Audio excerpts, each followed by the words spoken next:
So for the second, they were sort of shorter episodes. Like it's kind of maybe in a similar vein to how, you know, we've just been discussing the sort of practical things that you can do to like help your mental health. Like I think it's been, again, no secret that throughout the pandemic, my mental health has been up and down ridiculously, and I've been on the journey for quite a while in terms of how I try to manage myself. Like meditation was definitely a big one. I think it's probably the moment where all of this started was the night me and you were sitting outside some pub and we happened to tell each other that we'd like both started meditating independently, and then we had this sort of weird, you know, new common ground that I think something like this has come out of in a very sort of grand sense, you know what I mean? Like,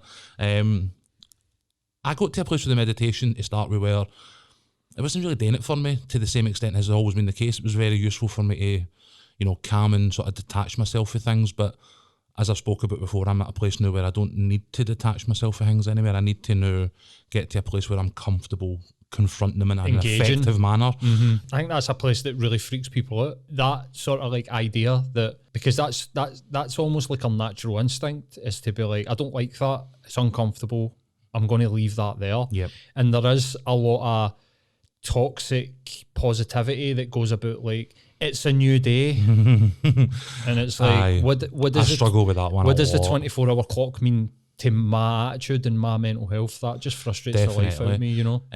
So like everything else, I have a very like trial and error approach to like how I problem solve, and I've got to a place now where I look at how my mood and my behaviour are a problem to be analysed, broken down, and, you know, chopped down like a big tree, bit at a time, you know, one stroke at a time, and sort of chop the problem down. So my meditation kind of evolved, and I post it on my Twitter feed in the mornings when I'm way into work. I call it my morning meditation, and I've actually started meditating to music. So having meditated for so long, I can contact that state very easily, and I've found that, especially in the mornings, I'm where I need to manage myself the most. So I'm on the bus with my mask on the way to, you know, town, and I'm there, and for all intents and purposes to everybody else, I'm asleep on the bus with my headphones on. What I'm usually doing is picking something that is the opposite of the mood that I'm in. So I'll let you say that kind of like change it. So if I'm feeling like quite low, I want to connect with something that's really sort of bright and bouncy and high energy. And I feel that in that meditative state, like that energy is something that I absorb, and then I'm able to take into the, you know, the next part of the day. So it was something that was maybe a bit unconventional and probably wouldn't work for other people, but as we've said, in a lot of senses, like what works for you, and this is something that works for me. If I'm feeling angry, I'll sit and, you know, put a bit of Paul Weller on in the morning, and, you know, have that kind of like chilled out vibe that I can then connect with through that sort of meditation. So it's something that I take into other things, and I try to think, especially during the pandemic where there's no the level of support, again, as we've talked about at the NHS, furlough has meant that things like long-term sort of paid therapy are, you know, extremely difficult to sort of put together unless we go with like students, and again, the time and sort of pressure that's on them, the news, makes it quite difficult to work out in some cases as well. So I've been trying to think of other ways that I can be aware of myself, and that, you know, are maybe more suited to me and how I tailor, like, how I manage myself. And one of the things that I came across, and it was just at the sort of turn of the year, and it's been an idea that I've kind of played with, and I feel kind of works for me and wanted to talk about, and it was getting involved in sort of gaming. So I seen an article. Right. I've always like had the PlayStation and, you know, the Football Manager and all these other things as you do. They've been one of the things that I've always used to just, as I say, disconnect and distance. And now I'm trying to tailor that, because I think this study in November, it was in The Guardian, had said that there are now starting to see like mental health benefits to certain types of gaming. Right. And I think the example they used was like Animal Crossing, and one of the other ones that people had really took to at the beginning of the pandemic. And so there's that, what's the one where it's like the wee game, Among Us? Yep. So really you're playing like digital hide and seek, but the tasks that they get you to do are very linear. It's like you press the button and the thing happens. But for some reason, people really engage and get some sort of comfort playing this game. And I think it might be the type of game that you're talking about, you know what I mean? Absolutely. And it was an interesting idea at the time, and I think it's an idea that's starting to sort of spread. I know I seen that tonight, or where we're recording this today, that Men Matter Scotland are doing a session online that is with gamers and talking about how they are exploring their mental health through gaming and stuff like that. So it seems to be like a kind of on-topic thing that I happen to have just stumbled across and have been toying with at the same time as it's something that other people are starting to talk about. And like the kind of music thing, I find myself now, if I'm no feeling great, I'm like, right, okay, I'm going to take an hour. And do you know what the biggest one for me is? Minecraft. So like, I think that when you engage with the creative process, it's something that again really helps your brain come back into where you want it to be. Yeah. It's also a really sort of repetitive task where you're just tuned into just laying rows of blocks or smashing rows of blocks, whatever it happens to be. It's quite juvenile. It's pure 8-bit. You know, I sit and play with my daughter. You know what I mean? Like we build. I'm prone to like hollowing out mountains and building back caves, just because. Well, I'm obsessed with Batman. But I was like, this was really soothing, and this is where the penny dropped with me on it. Was a couple of months ago I was playing Minecraft and was like, I've noticed that when I'm feeling anxious at home, I've been reaching for the controller and deliberately picking something that is not taxing on my emotions. Yeah. But again, allows me to engage with a level of creativity, a level of sort of repetitiveness that allows me to kind of reset, and something that on the other side that I was able to sit with my daughter and be like, oh, check this out, and have a really sort of nice time. Connection. But like the meditation, it kind of limited, it kind of hit the ceiling quite quickly about it. And then I discovered obviously Red Dead Redemption, and it kind of filled a gap that, the time I would have normally spent watching movies or the time that I'd have normally spent reading books or whatever, is because there was a really sort of complex, like sort of lengthy narrative that you could really like immerse yourself in, and all these other sort of side quests and whatever else. And again, this is kind of where it came to like the next level, where I was like, do you know what? When I'm in the place where I just need to disconnect and just center myself, I found obviously, Minecraft really useful. But at other times, like when sometimes I listen to Rage Against the Machine to like G myself up versus Paul Weller to calm myself down. Minecraft has one purpose, and I feel that something like Red Dead or, some of the Batman games or some of the Star Wars games that I'm playing where there is an actual cohesive, tangible story there, are something that have actually really helped me where I've had to keep my brain busy. So sometimes it's about disconnecting, but sometimes it's actually about getting the brain moving and sort of sparking and then sort of, reconnecting with something. And I found that the games and those sort of story narratives have been really helpful in that respect. So I think it's really interesting that this level of attention is now being paid to it, because it's always been something that has been framed in a very negative context. Yeah. You know what I mean? Like GTA and all these things have been, the uber violence and blah, blah, blah. And it's really interesting to see the narrative start to change as people start to think about how these things specifically can and do affect them, rather than talking about this wider sort of media narrative where, it's all bad. Yeah, you know what I mean? Aye, absolutely. I think when it comes to things like Minecraft, it's almost like it's hitting a few things. Like, you're like you said, you're taking yourself out of your head, because that's just a huge thing. Like, people can't get themselves out of their mind, like just that sort of like constant thinking, constant worrying. So it's a way for you to get yourself out of your head, which is beneficial. And the theme music is extremely soothing. The music, the music's soothing. The visuals are kind of retro, so there is almost like a comforting thing with that. A level of nostalgia, definitely. It isn't massively stimulating. It's almost like it's less stimulating than no playing the computer. Whereas I think the ones like GT, like you're saying, the ones that G you up, like these are like overstimulating for some people, like that type of thing. But then also you're connecting with people and like-minded people. Yes. So I think it's got that element to it, but there's another one as well where people don't particularly love what they do.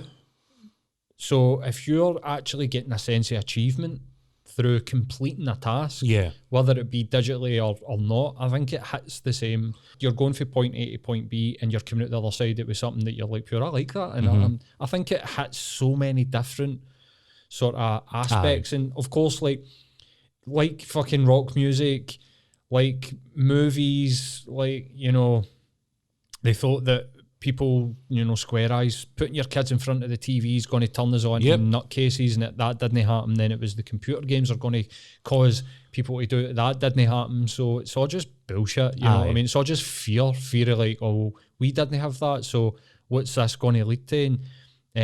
But things like FIFA, going online and connecting with people, like during lockdown, the second lockdown, I started playing Call of Duty, and we spoke about this in the podcast, but I didn't feel like I get any sort of like weird anger for it. I actually started to be like, I wonder if I'm gonna just keep an eye on myself here. Yeah. Playing it for like 2 or 3 hours a night, maybe like 4 or 5 nights a week. That's went down to like once or twice as like real life's actually come back. Yep. But I'm missing it. I'm missing the banter, and I'm missing like the 4 guys that we played with. There's something to like, we're all here, right? And common goals, common objectives. And it's something that, again, picked up no firsthand because I'm absolutely terrible at Call of Duty, like appallingly bad. So my missus is absolutely daft on it, and I kind of just generally sit there and act as a spotter a lot of the time. So she plays with a group of sort of colleagues from her office or from her work every Tuesday, and they're, you know, really high-end groups of players. She's completely out of league, but it's quite funny to watch her just get absolutely killed, you know, stupid. But again, there is that community there. She's got the headset on, she's talking with 15 colleagues who work that she's not seen in a year and a half.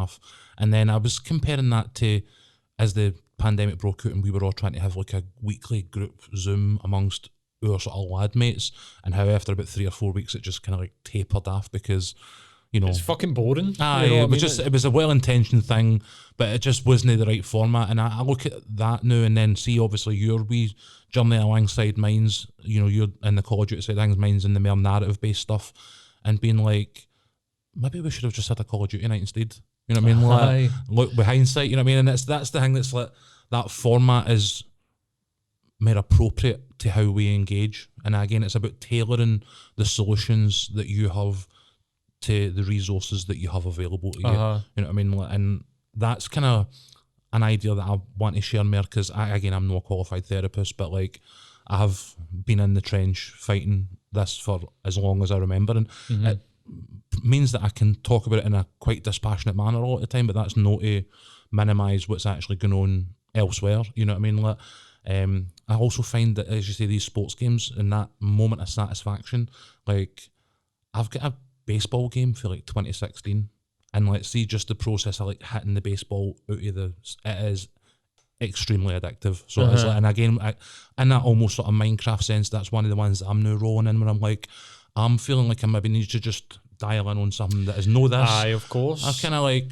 scanning myself with. So again, out there trying new things, seeing if you can expand or extend the idea to include other things, and again, just try to like work out what is best for me based on some of the things that I've tried that are maybe a wee bit unconventional, but have also had like a tangible sort of positive impact on my well-being. You know what I mean? Absolutely, man. I think like there is a lot, and I'm guilty of it as well, man. Like as much as anybody else are going like, there's better things out there than that, right?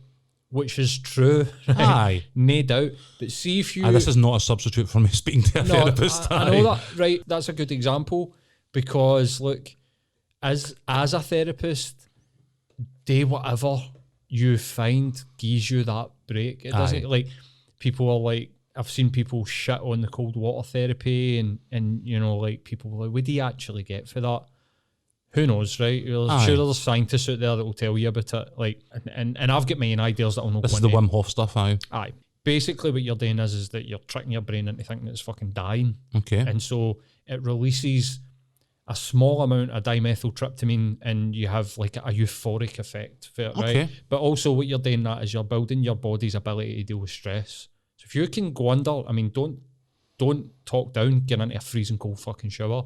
Everything in your being's like, get the fuck out of that. Like, what the fuck is this, right? But see, when you once you've been in it for like a couple of minutes and you start to like settle and stuff, you're like, desensitized, right, almost, aren't and you? You can deal with the stress, like the heightened breathing, your heart's going, like basically you're having like a sort of almost like a panic attack, like the symptoms, and you learn how to control it. It's like working out a muscle. And then with the breathing, like I just explained, when you hold your breath, it's literally like the panic that goes through your body when you hit that like minute and a half, and then you feel this sort of like uplifting feeling. And it's literally like a small, tiny wee microdose of a hallucinogenic that exists inside your brain. Like that is what you're doing. You're almost like hacking these things that are in you to think like, what kind of benefit do you get for that? And that's exactly the type of thing I'm talking about, where I've looked at other coping mechanisms that have worked for me, and I'm now looking at how I can take that to another level, or give myself another option, another tool in the arsenal that works specifically for me, because I'm trying it based on other things that are in similar ballparks that have also worked for me. So what I was going to say is that I'm as guilty as anybody to be like sort of like this sort of, that isn't the ideal, and like idealism, and see when it comes to like your mental health, there is no idealism. See if you find that fucking doing a headstand in your living room for half an hour gives you relief for your depression, anxiety, or the stress of your life, do it. Please do it. Like, please, and take what you can for it. The bit that I tend to get a wee bit sort of like, and this isn't related to the gaming, is when you start to see people try to sell people on something.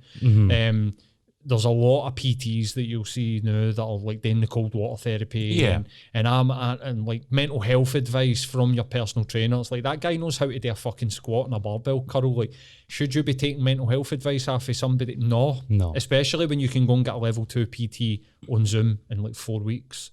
That's no me shitting on people, because people will legitimately go down a huge journey, become like nutritionists, personal trainers, life coaches, and they actually go into these areas, but there's a lot of them that are charlatans, and they're willing to take your money when they don't have a fucking clue what they're talking about. Even if the only experience they've got is recovering for their own mental health, it's individual to you. You don't need to take, that might not work for you.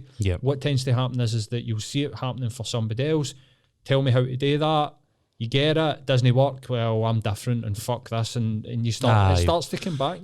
Certainly. But again, go back to, see if you find something that works for you. Gaming, fucking climbing up mountains. You know, oh, well, you can't go and climb a mountain every Sunday. Well, fucking watch me. I might do it. You know what I mean? If I get this real... If that's your thing, absolutely. And you've found your thing, demerit it. Like, you know, I've seen other folk out there, Ryan, who we had, Ryan Coots, who we had as a guest, has taken up cooking. So he's like cooking like fakeaways, and then like him and his missus are posting it like their Instagram, and I'm like, that's brilliant. That's something that, again, he has looked at his own personal circumstance and thought this might be interesting to try, seen a benefit of it, and then they're taking that idea and running with it, you know what I mean, and getting what looks like absolutely fucking banging food out of it as well, by the way. The fat bastard in me is all for the content, you know what I mean? Like, but it's like learning new skills and achieving something, like something that you're proud of. Like if you, like, I mean, I'm at less than a year out of a retail job. I was not proud of working in a fucking shop. Like, do you know what I mean? Like, it's hard to do. So if you then go home and just sit and do nothing, no wonder you feel like shit. You know, I'm not being like, that's your problem. Well, you know, it's dead easy for go and find a new job or find a new career. It's like, it's not as easy as that, you know? But if you then go home and you and the missus connect, this is all the same shit we're talking about in the gaming. You learn a new skill, you get a sense of achievement out the other side of it. Fantastic. It's about connecting with that state first, and then, as I say, feeding off, you know, taking that sort of conscious choice to feed off the energy. And I say it's just something that works for me. One of the things I'm more wary of it, though, is that especially when, you know, we'll talk about my history of like addiction alongside, you know, poor mental health and stuff like that over the years, is that there is an element to which I've caught myself a few times almost sort of sliding into sort of manic part of my sort of personality with it, and it's something that you need to be wary of with anything that you're doing to try and manage yourself, is that it's only effective if it's actually effective, if it's then gone above and beyond. So what I find is that, like for example, Football Manager. So I bought the new Football Manager. I have a group chat with my old work colleagues about Football Manager. It's something that just sits on a laptop while I'm sitting watching telly with the missus, and I just plug away with it.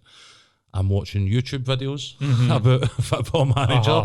I've started following, you know, streamers on Twitch. And so it's like, what's the goal here? And I know personally, like, it becomes something different, basically a distraction. Like, this is something that I would probably put a caveat to it as well, is that if you're going to your work every day and you're really not enjoying your job, and you're not at least dedicating like an hour a week to try to find something new for yourself, and instead you're coming home and you're pacifying yourself with Football Manager, or like cooking for like 9 hours at night. You know what I mean? Like, I think like there comes a point where it's like you wouldn't meditate for 24 hours solid. You would do it for 10 minutes. So that there is also like definitely something to the fact that you can become addicted to the productivity of like that. So like, for instance, I made a conscious choice to not meditate for a week. Okay. Now, I missed the beneficial things that I get from meditation, but the reason that I did it was because I missed a day. And I sat for that day going, you fucking idiot. Oh. That's your fucking streak gone. I had a 390-day It's streak almost oppressive in Headspace. itself. And then I actually went, wait a minute. Why do I meditate? To feel good about myself. Now I'm starting to beat myself up because I've no meditated today, you know? Like, and that goes for the gym, playing guitar, playing music, whatever it is. See if you then start to like, it becomes a net detractor on you. You need to give yourself a wee break, and you need to be able to recognise when the steps that you are taking to help manage yourself have worked to the extent that you are wanting them to work, and know that you have then went beyond the line and actually made it, you know, an exercise in futility a lot of the time. So that's something that I've definitely had to check myself on with. But I would definitely say, and sort of wrapping up, that, you know, as we say, as individual to you, you know, if you're out there, you've got the games console, like, think about it. Think about what you're playing and why, and if there are times where you need to disengage, make use of that tool. Maybe if there are times where you need to get your brain moving again, think about other ways that you can engage. And this is just one of them that works for me. And I thought with becoming a more sort of mainstream idea in a lot of respects, it would be important to kind of like talk about it, because I read this article and I seen the thing for like Men Matters this week and was pure, like, shit, I've been doing that for like the last 2 months, and it did not even occur to me that that's what I was doing. You know what I mean?